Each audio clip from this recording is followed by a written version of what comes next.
Hey guys, and welcome to the Dota 2 how-to guide for playing a support hero. This guide is a general guide and isn't specific to any hero. Hero-specific guides will be uploaded later.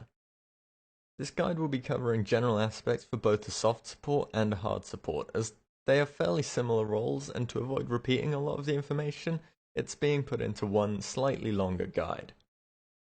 Soft support heroes are strong utility-based heroes who can often initiate in fights very well, and they're pretty squishy for the most part, so you need to know how to move well and when to initiate in ways that will allow you to live and maintain your usefulness throughout the fight. Hard supports, on the other hand, are generally very strong ability nukes or very strong utility ultimates in that.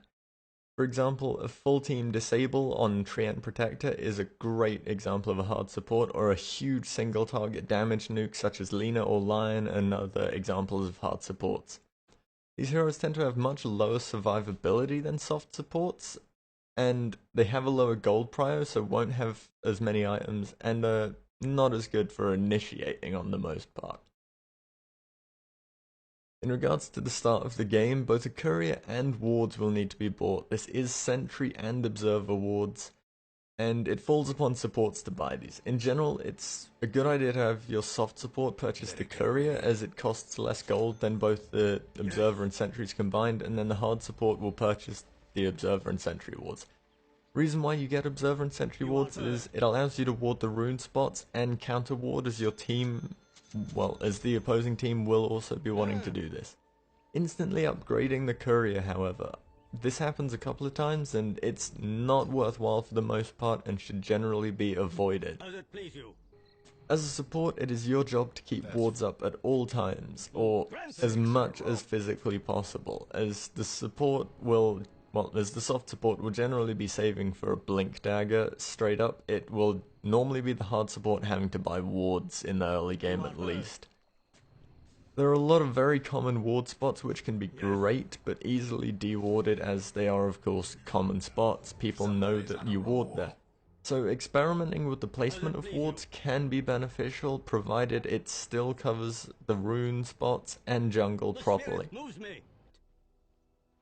Playing as a support hero requires you to be able to stack and pull jungle camps.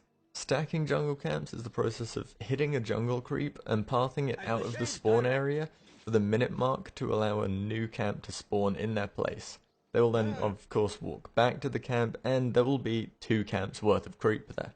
This can be done many times to leave a huge pool of creeps there if you really want. Pulling is also a key part. After having stacked a camp, you will want to pull. Pulling is attacking a jungle creep again and walking it out of their camp, but this time you want to walk it out not on the minute mark, but when an allied creep wave is walking past, so that they will path over to come and intercept and help you fight the jungle creep. This is great because it allows you to pull the lane back so that your carry can farm closer to the tower and is a lot safer, but it will also allow you to get XP from dying jungle creep and get last hits in gold. Support should be moving back and forth between the lane and jungle camp, because you want to be stacking and pulling as much as possible, but harassing the enemy whenever you're not pulling. So in between the times of stacking and pulling, you want to be going back to lane for a bit of harass. Moving to the jungle to farm stacked and that is great because it allows your carry to gain solo lane experience and gold, while you will be gaining experience off jungle creep and gold yourself. In regards to last hitting the jungle creep, most last hits will go to the soft support, so he can get his blink dagger as fast as possible. However, the hard support it's acceptable to take 1 or 2 last hits to make sure you have the gold for wards and other key items. Playing a support generally isn't an easy role to play, as you're expected to buy wards, buy items such as Blink Dagger, Mechanism or Pipe of Insight, yet not kill any lane creep, and that's why jungle stacking is so important.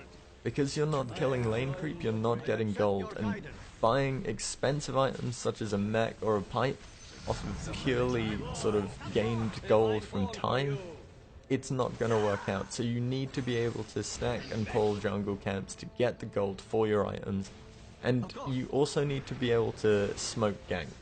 Smoke ganking isn't something I've mentioned, but smoke gank is of course buying smoke and going indoors. Smoke ganks are only effective if you've been counter-warding properly, as sentry wards will just happily reveal you as you're running towards enemies and it's a wasted smoke. Smoke ganking with the carry is very useful as it allows you to pick up a lot of extra gold and experience. And, well, your carry gets extra gold and experience and it shuts down their team. It's great. All in all, the life of a support, however, is pretty grim, but it's actually a very rewarding role. It's your wards and utility skills and smoke ganks and that will generally change the outcome of a match.